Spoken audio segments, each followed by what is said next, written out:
Salam, selamat pagi semuanya. Mari kita bangkit berdiri, kita siapkan hati kita untuk kita memuji dan menyembah Tuhan di pagi hari ini. Amin, haleluya. Yes, Lord. Engkau Allah yang mati bagi kami. Engkau bangkit bagi kami, Tuhan. Bahkan kami beroleh kemenangan di dalam Engkau, Tuhan.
Tuhan kami yang hidup, Tuhan. Kami meninggikan Engkau di tempat ini, Tuhan.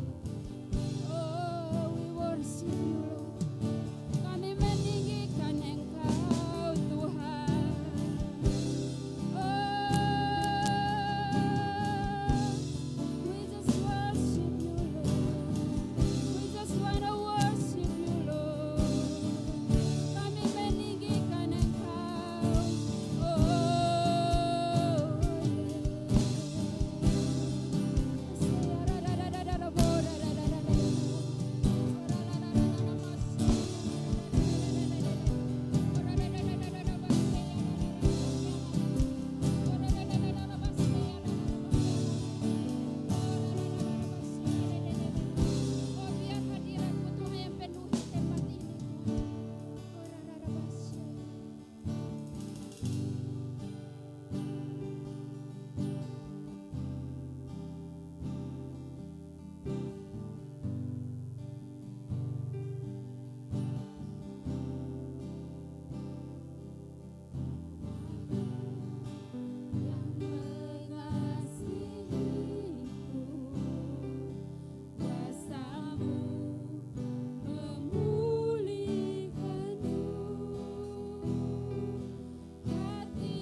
Selamat pagi semuanya.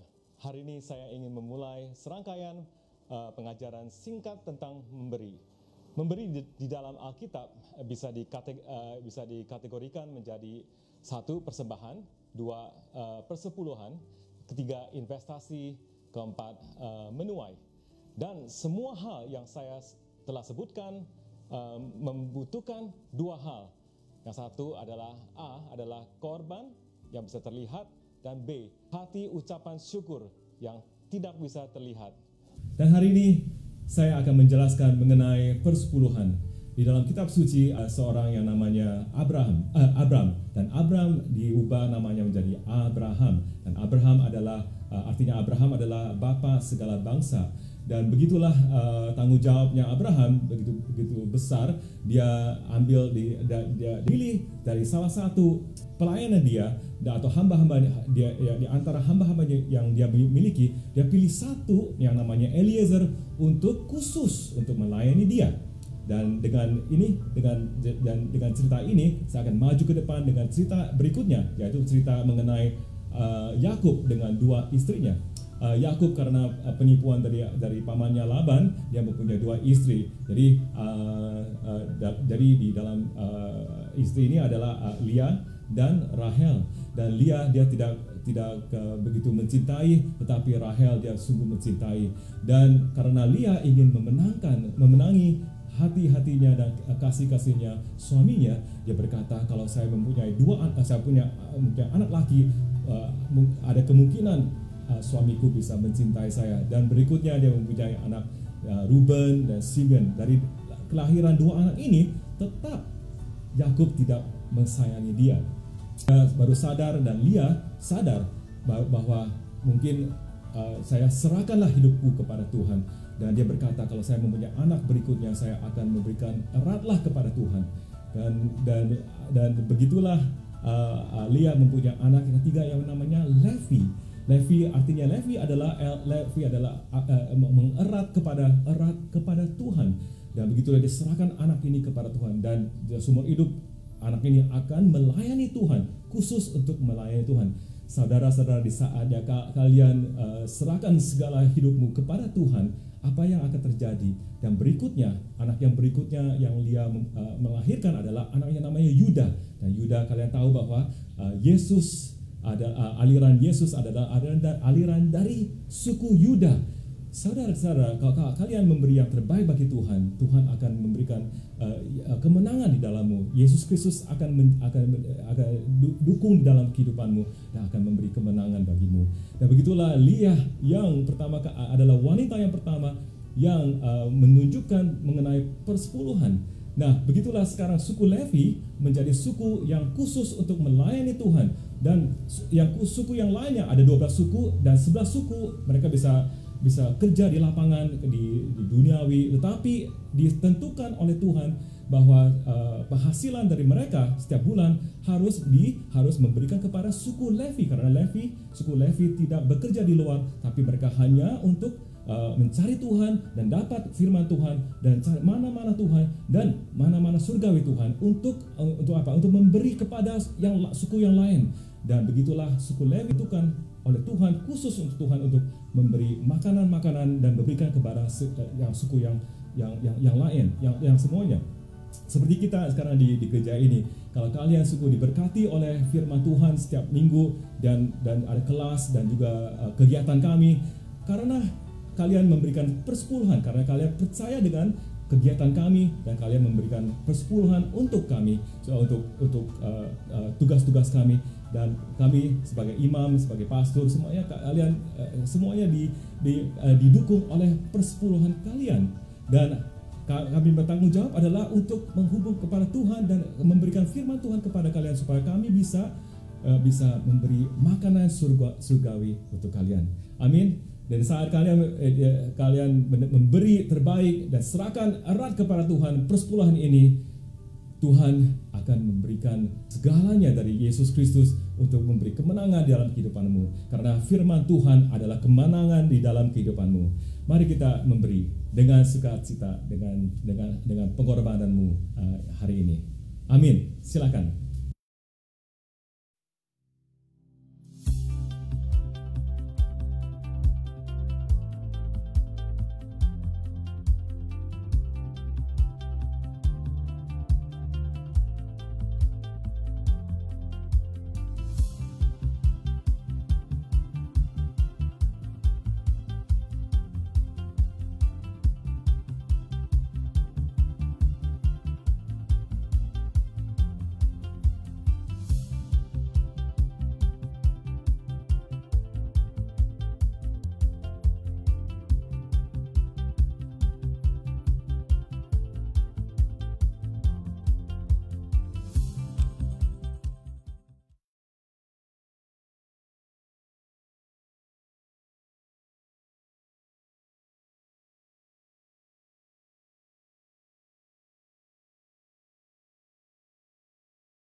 Dan hari ini saya justru sengaja minta Pak D untuk kita ambil perjamuan kudus. Tapi setelah ibadah ya, nanti kalian setelah firman Tuhan, kalian sabar ya, kita akan ada perjamuan kudus. Khusus untuk yang sakit hari ini di sini, kita percaya bahwa Tuhan akan menyembuhkan kalian di saat kami mengambil perjamuan kudus.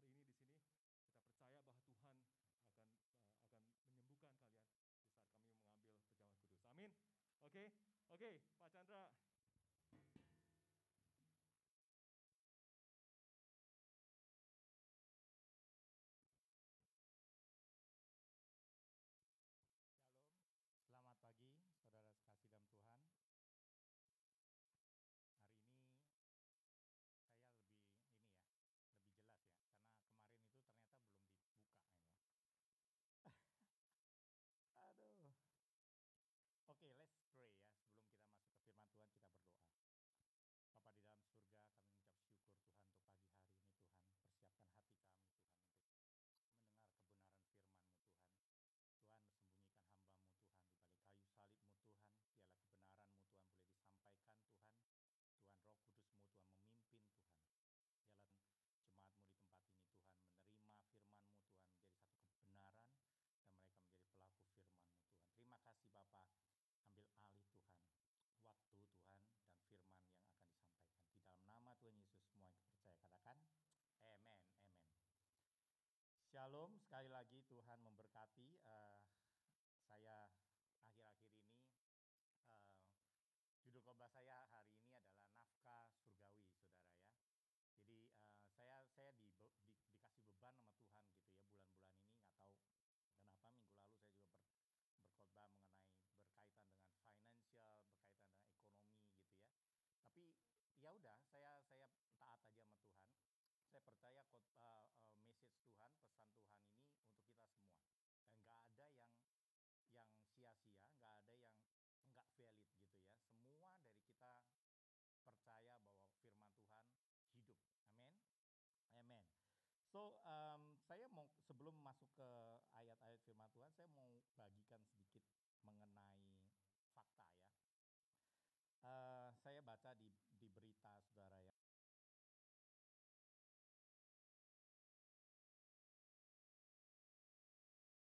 Menentukan, nggak bagus gitu ya. Makanya data yang saya dapatkan, terutama di Indonesia, saudara ya, itu Bappenas atau Badan Perencanaan Pembangunan Nasional itu memprediksi tahun 2021, tahun depan, ya akan ada banyak pengangguran, banyak banget pengangguran. Alright, dan angkanya itu akan mencapai 12,7 juta, saudara. 12,7 juta itu angka yang signifikan. Ya, menurut berita ini, tahun 2021 itu akan menjadi tahun di mana 10 tahun terakhir angka pengangguran itu meningkat. Ya, jadi ini mengkhawatirkan secara dunia. Saya lihat ini suatu hal yang kita buat, kita mungkin gelisah, mungkin kita takut gitu ya. Dan di tahun ini, tahun 2020 sendiri, itu angka pengangguran mencapai 9,2%, melompat dari tahun lalu sekitar 5%, saudara. Jadi hampir 2 kali lipat dari tahun 2019, angka tahun ini. Itu yang saya baca, yang saya renungkan gitu ya. Apalagi terakhir-terakhir ini kalau saudara baca berita gitu ya, ada namanya peraturan yang dikeluarkan oleh pemerintah Indonesia, namanya Omnibus Law, alright, untuk para pekerja gitu ya. Dan banyak yang demo, yang nggak suka, yang menentang gitu kan, pro kontra gitu ya. Dan nggak cuma Indonesia, kita lihat Singapura, alright, kuartal kedua dikatakan masuk resesi atau krisis ekonomi. Alright, di ekonomi di dunia, di Amerika juga demikian, saudara. Alright, pas sebelum ada COVID ini, semua mengalami hal yang sama. Alright, mengalami hal yang sama. Apalagi Amerika sebentar lagi bulan depan November katanya akan ada pemilihan presiden, ya, pemilihan presiden. Jadi banyak hal yang nggak menentu. Terus saya renungkan hal ini gitu ya. Keadaan saat ini nggak menjadi lebih baik, saudara. Nggak menjadi lebih baik. Right? Di Efesus 5 ayat 16 berkata, dan pergunakan waktu yang ada, karena hari-hari ini adalah jahat. Tuhan udah katakan hari-hari terakhir akan ada pergolakan, akan ada digoncang di ekonomi, digoncang di kesehatan. Amin. Tapi saya percaya bahwa kita anak-anak Tuhan itu dikasih Tuhan perbedaan. Right? Dikasih perbedaan. Mari kita buka di Matius 6 ayat 25. Matius 6 ayat 25 sampai 34. Kita baca bareng-bareng. Alright? Ini berbicara mengenai hal kekhawatiran. Alright? Nanti saya jelaskan apa hubungannya. Alright? Dari judul dengan hal kekhawatiran. Saya bacakan yang ganjil, saudara bacakan yang genap. Ya, kita mulai. Karena itu aku berkata kepadamu, janganlah khawatir akan hidupmu, akan apa yang hendak kamu makan atau minum, dan janganlah khawatir pula akan tubuhmu, akan apa yang hendak kamu pakai. Bukanlah hidup ini lebih penting daripada makanan, dan tubuh ini lebih penting daripada pakaian? Ayat 26.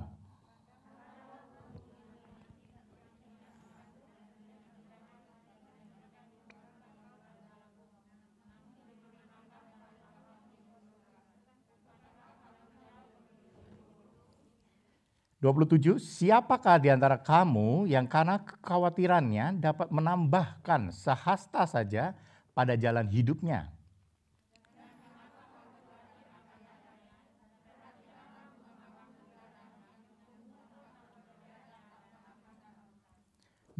Namun aku, Yesus berkata, kepadamu, Salomo dalam segala kemegahannya tidak berpakaian seindah salah satu dari bunga itu.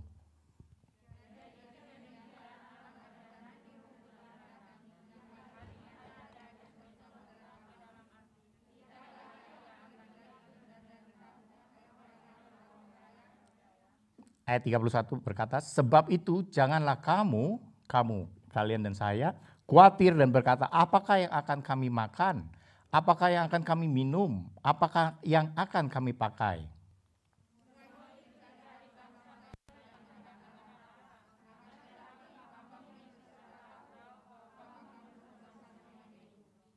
Tetapi cari dahulu kerajaan Allah dan kebenarannya, maka semuanya itu akan ditambahkan kepadamu. Ayat terakhir. Sebab itu janganlah kamu khawatir akan hari esok, karena hari esok mempunyai kesusahannya sendiri, kesusahan sehari cukuplah untuk sehari. Amen. So, saya tadi janji, right? Apa hubungan dengan perikop ini yang saya bacakan dengan tadi di awal saya bacakan, keadaan saat ini. Saudara, ini akan sangat erat sekali dengan judul saya. Alright. Kita hidup di dunia, pasti kita semua bekerja, pasti kita mencari nafkah duniawi, alright. Kita mencari penghasilan, alright. Dan kalau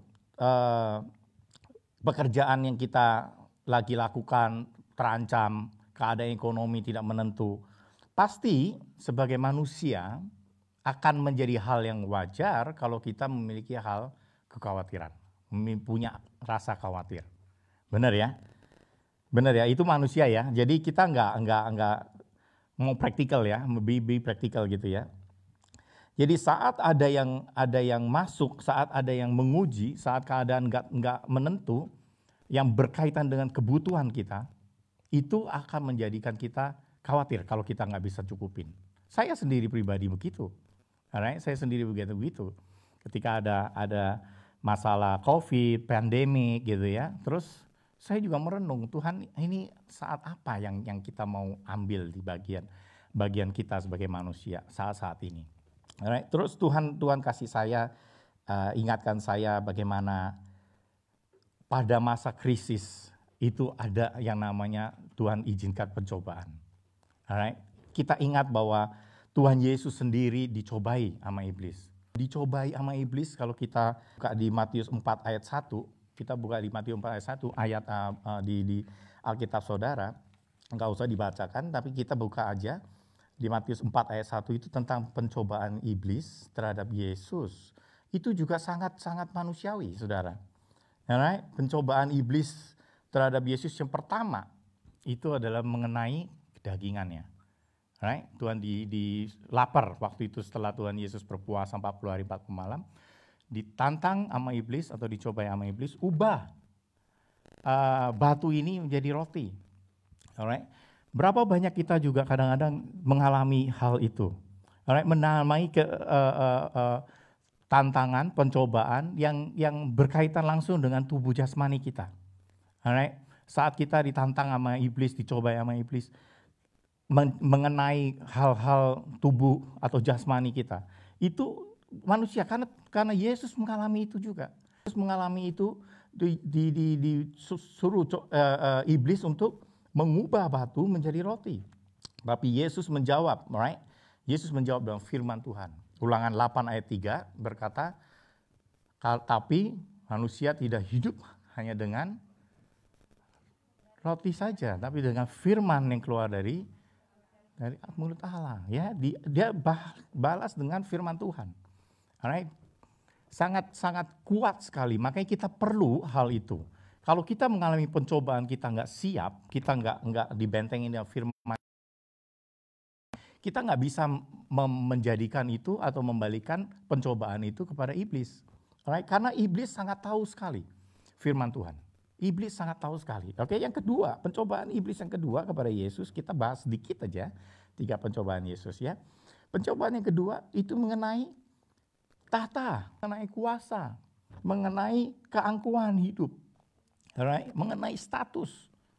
Alright? Itu jasmanian juga, manusiawi juga. Alright? Saat ini mungkin berapa banyak saudara itu mengalami juga pencobaan. Kalau engkau anak Allah, katanya engkau anak Tuhan, engkau orang Kristen, kenapa hidupmu masih susah? Kenapa engkau sakit? Kenapa engkau ini? Kenapa engkau itu? Itu tuduhan iblis, temptation, yang kita harus bisa tangkis. Yang kita harus bisa juga jawab. Alright? Jawab dengan firman Tuhan. Karena iblis memakai firman Tuhan. Iblis juga memakai firman Tuhan. Katanya engkau anak Allah. Itu di Mazmur 91 ayat 11 juga dibuka. Mazmur 91 ayat 11 ya. Saya coba mau kasih lihat. Iblis mengutip ayat Alkitab untuk mencobai Yesus.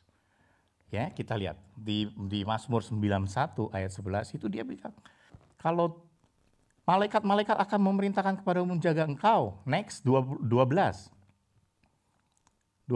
bro. Mazmur, ya, mereka akan menatang engkau di atas tangannya supaya kakimu jangan terantuk kepada batu. Ini firman Tuhan. Makanya iblis bilang, jatuhkan tubuhmu, right, dari bumbungan tinggi. Karena ada firman ini. Dia salah gunakan firman ini untuk mencobai Yesus. Nah, saudara kasih dalam Tuhan, harus kita tahu firman Tuhan supaya kita bisa menyerang balik, melawan iblis. Kalau kita nggak tahu firman Tuhan, iblis lebih tahu firman Tuhan. Ada di ayat ini, di Mazmur 91 untuk menyerang. Alright? Banyak saat-saat ini yang kita juga diserang. Kalau engkau anak Allah, kok hari ini keadaanmu seperti ini? Kok hari ini keadaanmu nggak baik? Iya kan?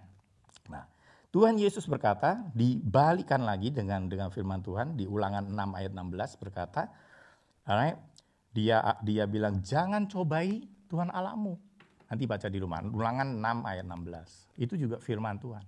Makanya kayaknya udah pernah dikhotbahkan oleh Pak Rianto mengenai perlengkapan senjata Allah. Alright, firman Tuhan, pedang, ya, untuk menyerang balik iblis.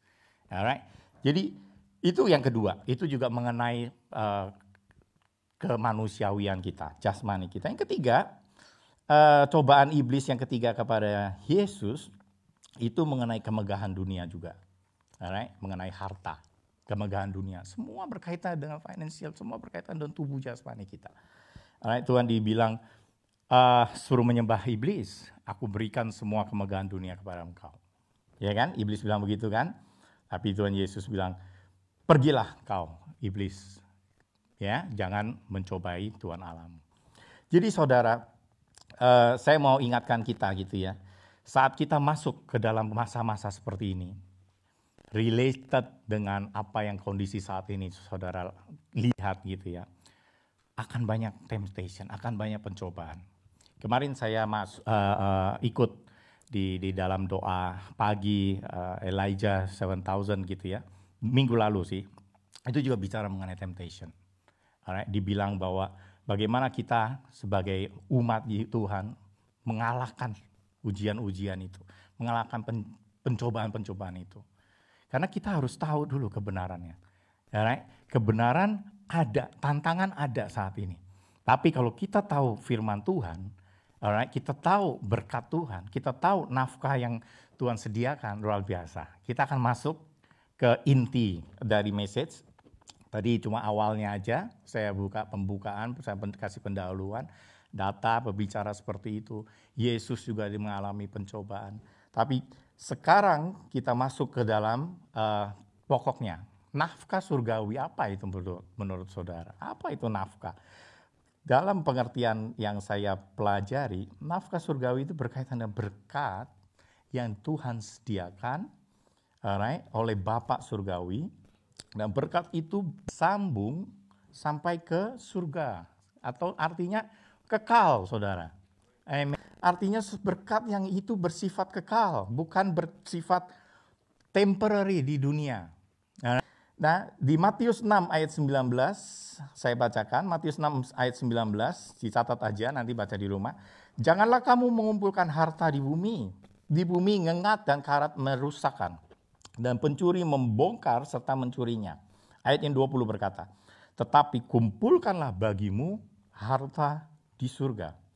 Di surga ngengat dan karat tidak merusakkan.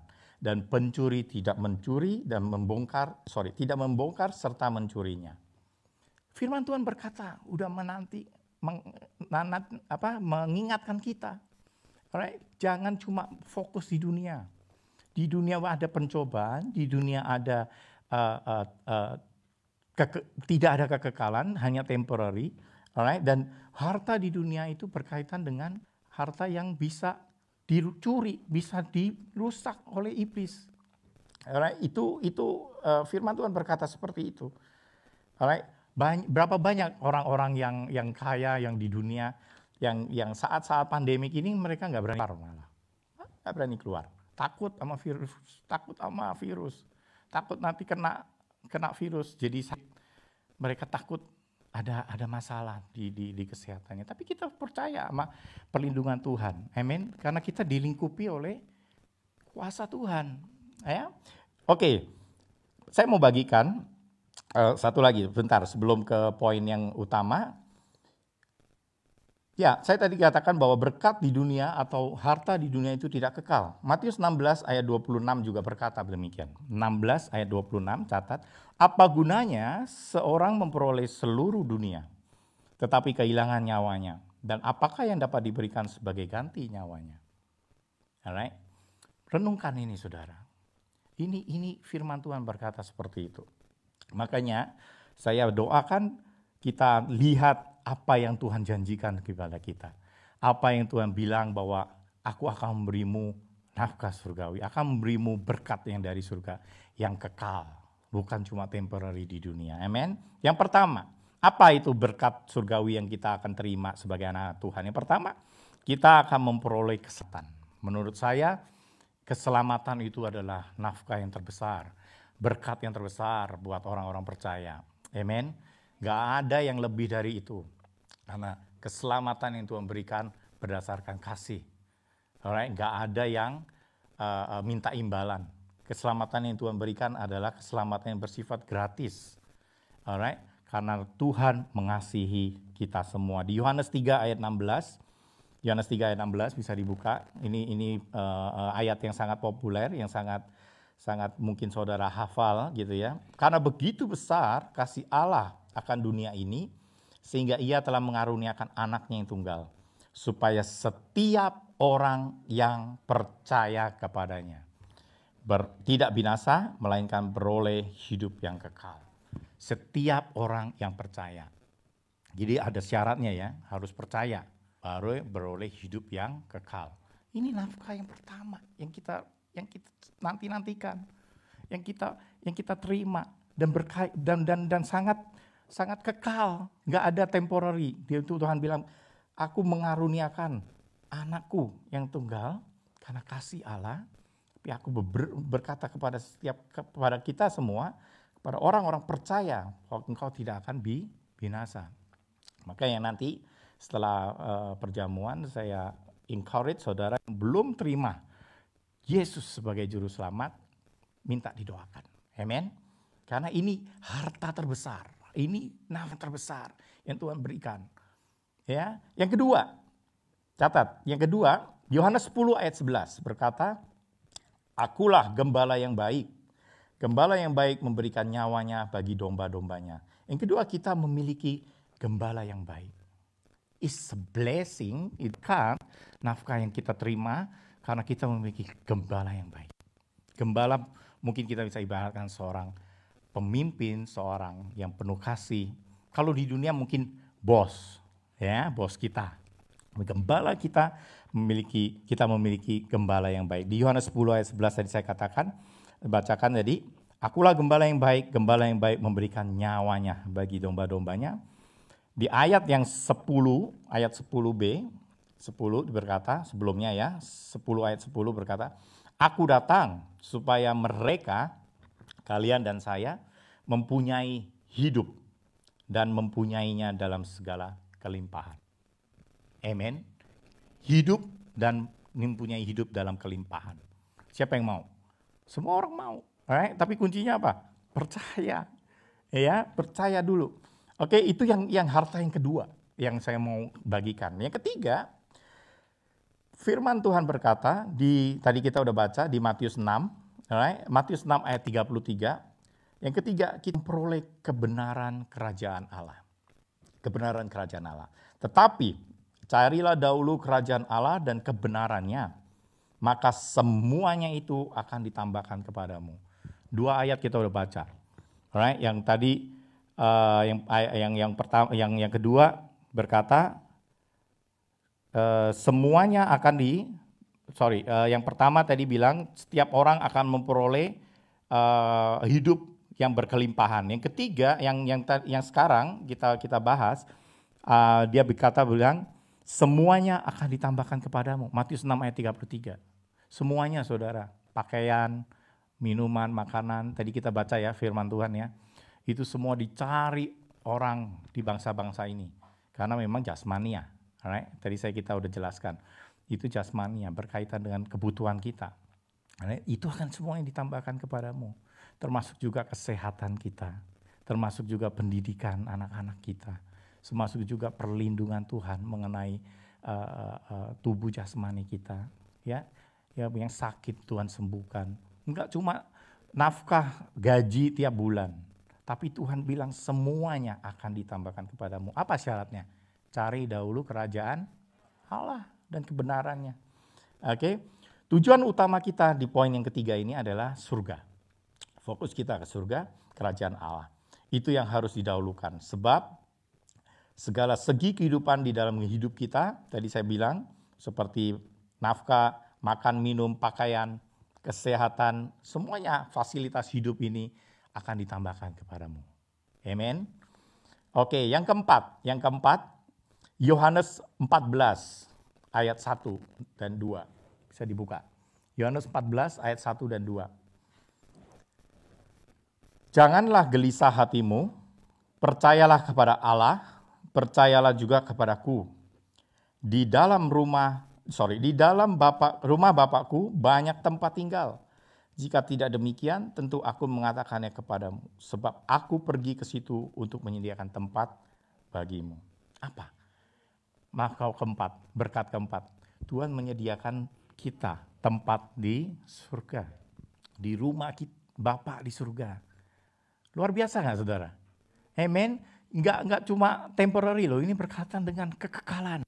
Pertama keselamatan. Ya, yang pertama tadi saya bilang keselamatan. Yang kedua gembala yang baik. Tuhan sediakan kita gembala yang baik.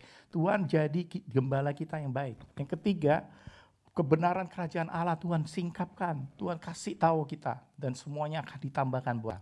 Yang keempat, memperoleh tempat di rumah Bapa. Mungkin saudara berkata, saya belum punya rumah di dunia. Rumah saya masih ngontrak di dunia. Gak masalah, kita punya rumah di surga. Amen. Amen. Itu yang Tuhan, saudara harus pegang. Karena ini kebenaran firman Tuhan loh. Saya ambil semuanya dari Alkitab. Semua dari firman Tuhan. Alright, saudara percaya itu. Saudara imani. Alright, apa yang saudara lakukan saat ini, gak usah khawatir. Gak usah khawatir. Memang dunia ini gak menjadi lebih baik. Udah diprediksi sama nabi-nabi sebelum kami, sebelum kita semua. Alright? Sudah dibilang, udah ada pewahyuan bahwa semua ini akan terjadi. Alright? Dunia makin tua, alright? The world is getting old, dan saat-saat inilah kita harus kembali ke Bapa. Ke kasih Tuhan, kasih mula-mula, kasih Allah. Alright? Ke keselamatan yang Tuhan berikan. Karena ini semua berkaitan dengan temporary, waktu yang temporary. Saat kita berketemu Tuhan, saat kita ke dalam kerajaan Allah, itulah kekekalan sebenarnya. Amen. Oke, lanjutkan sedikit lagi. Yang terakhir saya sangat mau menghimbau saudara. Saudara udah tahu 4 poin tadi. Apa yang saudara bisa terima? Nafkah dari surgawi, nafkah dari Bapa kita, alright, gembala kita yang baik. Lalu bagaimana kita untuk mendapatkan itu juga saudara udah tahu. Alright, menjadi orang yang percaya. Itu aja syaratnya menjadi orang percaya. Alright, makanya saya katakan bahwa anak Allah memperoleh segala fasilitas Allah. Anak memperoleh segala otoritas Allah. Amen. Right? Anda anaknya orang kaya, anaknya presiden, memperoleh fasilitas sebagai anak presiden. Benar? Dilindungi oleh pampres, dikawal oleh pengawal. Kalau kita anaknya raja di atas segala raja, kita memperoleh fasilitas itu. Right? Saudara harus tahu itu. Jangan kecil hati, jangan malu, jangan takut. Saudara punya otoritas sebagai anak Allah. Amen. Amen. So, apa itu anak Allah? Pengertian, orang percaya dan anak-anak Allah yang memperoleh otoritas dan kita bisa melawan pencobaan iblis tadi. Alright? Itu ada di Yohanes 1 ayat 12. Yohanes 1 ayat 12 berkata, tetapi semua orang yang menerima Yesus, diberi kuasa menjadi anak-anak Allah, yaitu mereka yang percaya di dalam namanya. Kuasa, saudara, punya kuasa untuk mengalahkan iblis, untuk mengalahkan pencobaan-pencobaan dalam hidup saudara, supaya kita beroleh hidup yang berkemenangan. Amin. Amen. So, yang saya terakhir, nanti baca di rumah juga ada 2 ayat terakhir ini. Definisi orang percaya, saya cuma kasihkan kepada saudara. Matius 6 ayat 2, alright. Sekali-sekali tidak, bukanlah kita telah mati bagi dosa, bagaimana kita masih dapat hidup di dalamnya. Kita nggak bisa hidup di dalam dosa lagi kalau kita sudah percaya kepada Yesus. Dengan demikian, ayat yang keempat, dari 2 ke ayat keempat, Roma 6 ayat keempat. Dengan demikian kita telah dikubur bersama-sama dengan Dia oleh baptisan dalam kematian, supaya sama seperti Kristus telah dibangkitkan di antara orang mati dan kemuliaan Bapa, demikian juga kita akan hidup dalam hidup yang baru. Amen. Amen. Hidup kita hidup yang baru, percaya kepada Tuhan. 4 poin tadi, alright, nafkah yang kita terima dari Tuhan akan terjadi dalam hidup kita. Dan kita akan dipimpin oleh Roh, itu juga sebagai nafkah surgawi bagi anak-anak Allah. Amen. Amin. Tuhan memberkati. Mari kita berdiri, kita berdoa. Saya rindu untuk teman-teman yang belum mengenal Yesus, belum mengenal Tuhan Yesus, kita berdoa. Ade, you want to take over on the nanti communion ya? Oke, berdoa dulu. Kita berdoa dulu. Kita berdoa untuk teman-teman. Mata tutup, kepala kita tundukkan, kita berdoa untuk teman-teman yang belum menerima Yesus sebagai juru selamat. alright, ambil bagian saat ini bahwa kita sudah tahu kebenaran firman Tuhan. Alright. Sambil lagu ini diputarkan, saya merenungkan Bapak kita yang surgawi yang baik. Amen. Ajar kita untuk mengenal Dia. Ini berdoa kita, doa kita. Amen. Boleh angkat tangan mereka, saudara yang belum mengenal Tuhan, kita akan doakan bersama-sama. Haleluya, saya lihat angkat tangan satu. Angkat tangan saudara tinggi-tinggi, akui Tuhan. Right? Firman Tuhan berkata, firman Tuhan minggu lalu berkata, akui Tuhan. Right? Akui Tuhan dalam setiap jalanmu. Amsal 3 ayat 6 berkata, akui Tuhan. Maka engkau akan dibenarkan Tuhan. Engkau akan dibukakan jalan untuk Tuhan. Percaya? Ada 2 orang di sini yang belum mengenal Tuhan, mau menyerahkan diri. Mari kita berdoa. Bapa di dalam surga, terima kasih Tuhan untuk firman-Mu. Hamba telah selesai Tuhan. Terima kasih Tuhan untuk kebenaran firman yang mengatakan bahwa Engkau memberikan kami yang terbaik Tuhan. Bahkan ketika kami masih di dunia ini. Bahkan ketika kami masih ada di dunia yang penuh dosa ini Tuhan. Bahwa kehendak-Mu terjadi Tuhan, bahwa di surga akan terjadi kehidupan di surga untuk di bumi ini Tuhan, bagi kami semua Lord. Kami percaya, kami mau berdoa untuk 2 orang yang telah mengangkat tangan saat ini Tuhan. Hati mereka Tuhan, lihat hati mereka yang mau menyerahkan diri Tuhan, menyerahkan diri dan mau menerima Engkau Tuhan sebagai Juru Selamat. Tuhan, lihat hati mereka. Buat mereka menjadi anak-anak-Mu. Sambutlah Tuhan mereka menjadi anak-Mu Tuhan. Sambutlah mereka Tuhan. Berikan mereka iman Tuhan, kepercayaan Tuhan. Dan boleh mengaku Tuhan bahwa Engkau lah Juru Selamat. Boleh mengaku bahwa Engkau lah Allah yang hidup.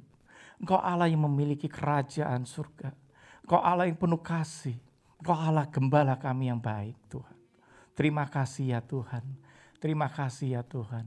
Kami serahkan Tuhan kedua anak-Mu ini Tuhan, untuk di dalam pengenalan akan Engkau Tuhan. Biarlah nanti Tuhan mereka akan terus Tuhan Kau pimpin Tuhan melalui leader-leader yang ada Tuhan. Pakai mereka Tuhan untuk mengenal Engkau Tuhan. Enggak cuma saat ini Tuhan, tapi saat-saat ke depan. Saat mereka mengalami pencobaan demi pencobaan. Mereka enggak gentar. Karena Engkau sendiri Tuhan juga mengalami itu Tuhan. Engkau memberikan contoh Tuhan. Bagaimana kami boleh Tuhan memenangkan pencobaan dalam pencobaan Tuhan. Dengan firman-Mu Tuhan. Dengan firman-Mu kami boleh Tuhan mengalahkan pencobaan iblis. Terima kasih ya Bapa, terima kasih. Hanya di dalam nama Tuhan Yesus kami telah berdoa dan mengucap syukur. Haleluya, amin. Nanti saya harap yang berdua didoakan lagi ya. Setelah kebaktiannya, ini berkati Pak Dik.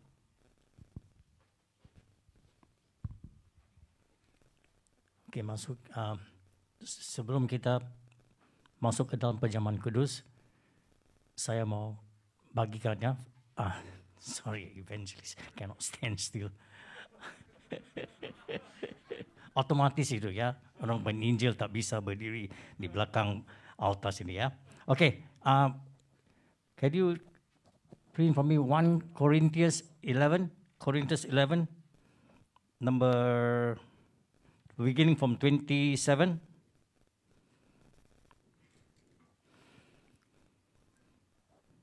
First Corinthians 11:27. Okay. Bulan ini saja kita sudah dengar ya kabar-kabar yang tentang orang yang banyak orang ya yang meninggal, yang kena penyakit apapun ya, dan alasan itu sering kali kita tak bisa jelasin kenapa itu terjadi ya. Kita cuma tak tahu kenapa itu ya, kita tidak mengerti ya, tapi firman Tuhan ada jelasin ya. Firman Tuhan ada jelasin. Kita di Hosea 4 ayat 6 berkata, umatku binasa karena kurang pengetahuan ya. Karena kurang pengetahuan.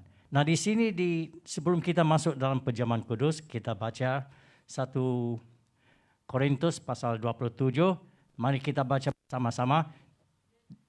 Jadi barang siapa dengan cara yang tidak layak makan roti atau minum cawan Tuhan, ia berdosa terhadap tubuh dan darah Tuhan. Okey. Nah, karena itu hendaklah tiap-tiap orang yang menguji dirinya, dan baru sesudah itu ia makan roti dan minum dari cawan itu. Okey. Nah, karena barang siapa makan dan minum tanpa mengakui tubuh Tuhan, ia mendatangkan hukuman atas dirinya. Sekali lagi, karena barang siapa makan dan minum tanpa mengakui tubuh Tuhan, ia mendatangkan hukuman atas dirinya. Ya, ini firman Tuhan ya. Okay, the next one says, sebab itu banyak di antara kamu yang lemah dan sakit dan tidak sedikit yang meninggal. Ini alasan ini. Tadi kita baca 29 anak. Karena alasan ini ya tidak mengakui tubuhnya. Okay? Alasan ini. Satu alasan saja. Betul. Ya, ini firman Tuhan. Jadi sekarang kita ada kesempatan, kita disuruh ya, menguji diri kamu sendiri. Ya. Menguji dirimu dulu sebelum kita masuk dalam perjamuan kudus. Ya, karena ya, kalau kita menguji diri kita sendiri, hukuman tidak menimpa kita. Ya, jadi kalau kita makan dengan, kalau kita mengakui, ya, kita mengakui tubuhnya dan darahnya, itu kita mendatangkan apa? Hidup, kehidupan, kekuatan, kesehatan. Amin. Itu janji Tuhan. Alasan ini saja. Jadi perjamuan kudus paling penting, penting banget. Ya, ini penting daripada obat atau dokter-dokter apapun. Paling penting. Jadi kita disuruh ya dari gembala kita, Pastor Yang, pastor semua, saya semua ajak kalian semua setiap hari ada kesempatan ya masuk ke dalam perjamuan kudus. Amin. Okey. Sekarang kita masuk ya dalam perjamuan kudus.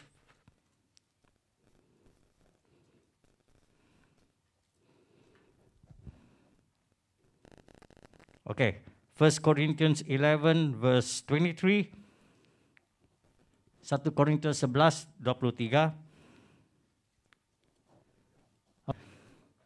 Sebab apa yang telah kuteruskan kepadamu, telah aku terima dari Tuhan, yaitu bahwa Tuhan Yesus pada malam waktu ia diserahkan mengambil roti. Dan sesudah itu ia mengucap syukur atasnya. Ia memecah-mecahkan dia dan berkata, inilah tubuhku yang diserahkan bagi kamu. Perbuatlah ini menjadi peringatan akan aku. Mari makan rotinya.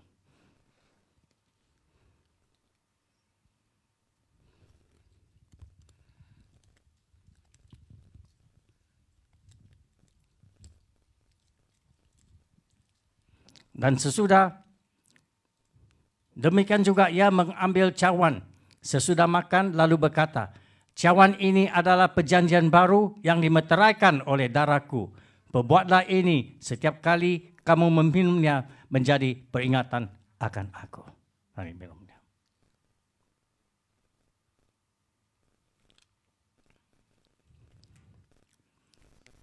Mari kita doa. Bapa, terima kasih Tuhan. Bapa, Engkau sungguh baik dan bahwasannya untuk selama-lamanya kasih setianya Tuhan. Terima kasih Tuhan. Ketika Engkau berkata sudah selesai di kayu salib Tuhan, Engkau sudah lakukan segala sesuatu untuk kami yang Engkau mengasihi Tuhan. Terima kasih Tuhan. Dan suruh kami mengingatkan, jangan lupakan kebaikan kamu Tuhan. Yes Tuhan, terima kasih yang sudah mengampuni segala kesalahan kami, yang sudah menyemburkan segala penyakit-penyakit dan kelemahan kami. Yes Tuhan, yang sudah menebus hidup kami dari lubang kubur. Terima kasih Tuhan. Ini semua kebaikan-Mu, perjanji-janji-Mu untuk kami. Kami terima dengan iman. Terima dengan iman. Sekarang terima semua perjanjian di dalam nama Yesus. Yang sakit sekarang terima. Terima kesembuhan dia. Di dalam nama Yesus, penyakit-penyakit, kelemahan apa-apapun. Di dalam nama Yesus, pergi dari umat Tuhan. Di dalam nama Yesus, kami batalkan semua perbuatan-perbuatan kegelapan. Di dalam nama Yesus Tuhan, kami mendeklarasi tidak ada yang sakit lagi. di dalam nama Yesus Tuhan. Yes Lord, karena Tuhan Engkau sedang bayar. Engkau sudah bayar dengan harga yang mahal Tuhan. Dengan tubuhmu sendiri Tuhan. Terima kasih Tuhan. Kami mendeklarasi oleh bilu-bilunya kami menjadi sembuh di dalam nama Yesus. Yes Tuhan, kami diberkati semua Tuhan. Yes Lord, dengan kesehatan Tuhan. Yes Lord, dengan hidup yang kekal Tuhan. Terima kasih Tuhan. Terima kasih kami memberikan kepadamu segala pujian, segala hormat, segala kemuliaan. Terima kasih di dalam nama Tuhan Yesus kami mengucapkan syukur dan yang percaya katakan amin. Yes. Thank you.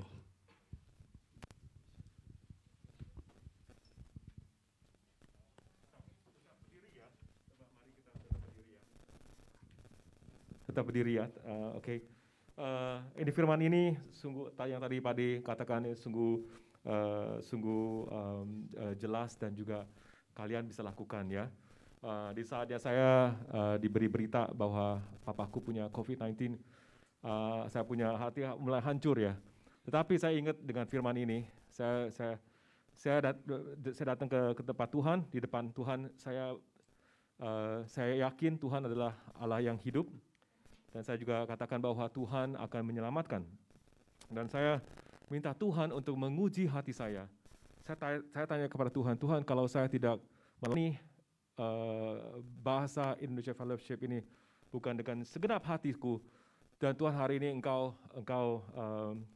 menghakimiku, dan bawalah papaku balik. Kalau saya benar-benar ada benar-benar memberi segenap hati kami untuk melayani ini, ingatkanlah belas kasihan-Mu. Saya berkata kepada Tuhan, jujur saya berkata kepada Tuhan begitu. Tuhan, ujilah hatiku.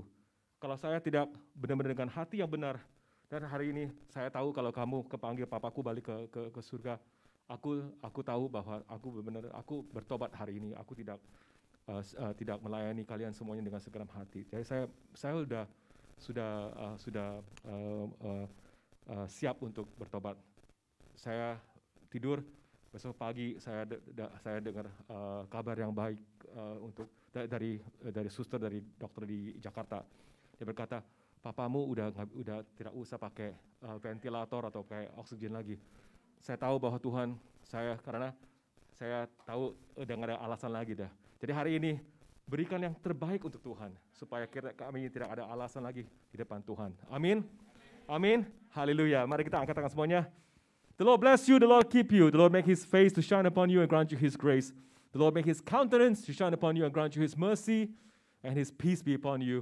And now the blessing of God the Father, Son, and the Holy Spirit. We love you, Holy Spirit. Katakan kepada Tuhan, kepada Roh Kudus, Tuhan, we love you, Holy Spirit. Love you, Holy Spirit. Be with you and abide with you now and forever. And all God's people say, Amen. Okay, have a great weekend. Have a great week. Yeah. And I'll see you next week. Amin. Amin. Haleluya.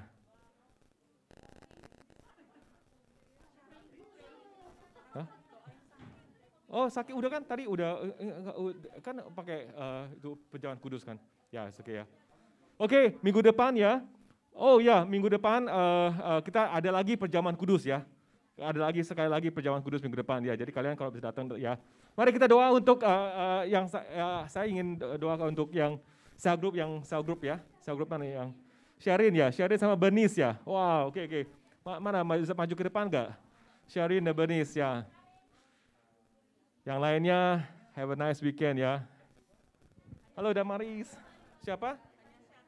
Sherin ya, Bernice enggak? Oh, enggak bisa ya, wakilnya ya. Oh, oke. Halo Tini. Haleluya. Oke, mari kita doa ya. Pak De mana Pak De? Wes Pak De? Pak De udah keluar, Pak De kembali. Bisa minta Pak De kembali lagi ya? Ya. Join us for lunch. Join us for lunch ya.